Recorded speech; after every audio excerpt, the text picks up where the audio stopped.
Segundo Samuel. Capítulo 21. Durante o reinado de Davi, houve uma terrível fome que durou 3 anos, e o rei consultou o Senhor a esse respeito. O Senhor disse: a fome veio porque Saul e sua família são culpados de terem matado os gibeonitas. Então o rei mandou chamar os gibeonitas. Eles não faziam parte do povo de Israel, mas eram tudo que restava dos amorreus. Os israelitas tinham jurado que não os matariam, mas Saul, em seu zelo por Israel e Judá, havia tentado exterminá-los. Davi lhes perguntou: o que posso fazer por vocês? Como posso reparar o mal que lhes foi feito, para que vocês abençoem o povo do Senhor? Os gibeonitas responderam: prata e ouro não resolverão a questão entre nós e a família de Saul. Também não temos o direito de exigir a vida de ninguém em Israel. Que farei por vocês, então? Perguntou Davi.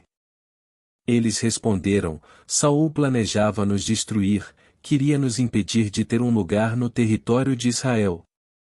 Portanto, entregue-nos 7 dos filhos de Saul, para que os executemos diante do Senhor em Gibeá, no monte do Senhor. Está bem, disse o rei. Farei o que me pedem. O rei poupou a vida de Mefibosete, filho de Jonatas, filho de Saul, por causa do juramento que Davi e Jonatas haviam feito diante do Senhor. Contudo, entregou-lhes Armoni e Mefibosete, os 2 filhos de Saul com Rispa, filha de Aia. Também entregou-lhes os 5 filhos de Merabe, filha de Saul, esposa de Adriel, filho de Barzilai, de Meolá. Os homens de Gibeon os executaram no monte, diante do Senhor. Os 7 foram mortos ao mesmo tempo, no início da colheita da cevada.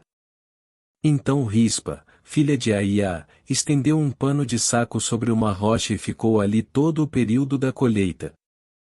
Não deixou que as aves de rapina despedaçassem os corpos deles durante o dia e impediu os animais selvagens de os devorarem durante a noite. Quando Davi soube o que Rispa, concubina de Saul, havia feito, foi até o povo de Jabes-Gileade para reaver os ossos de Saul e de seu filho Jonatas.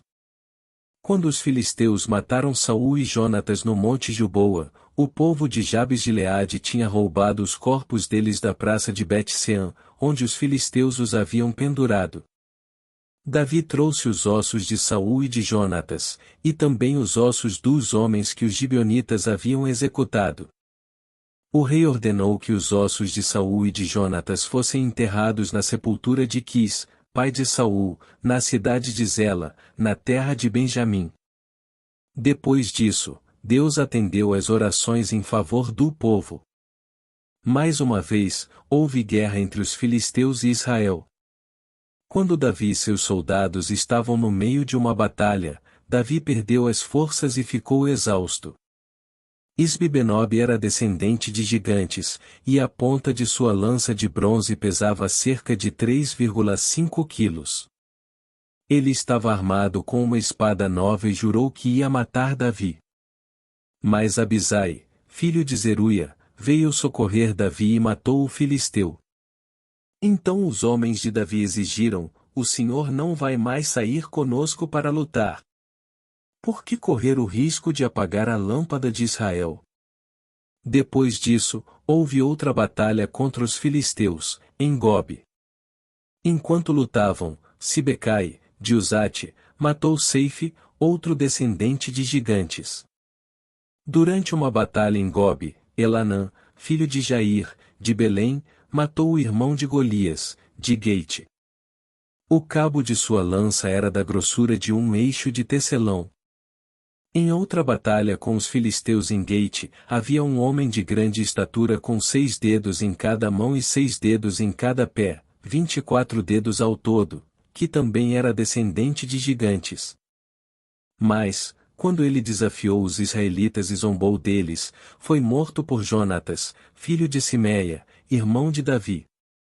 Esses 4 filisteus eram descendentes dos gigantes de Gate, mas Davi e seus guerreiros os mataram.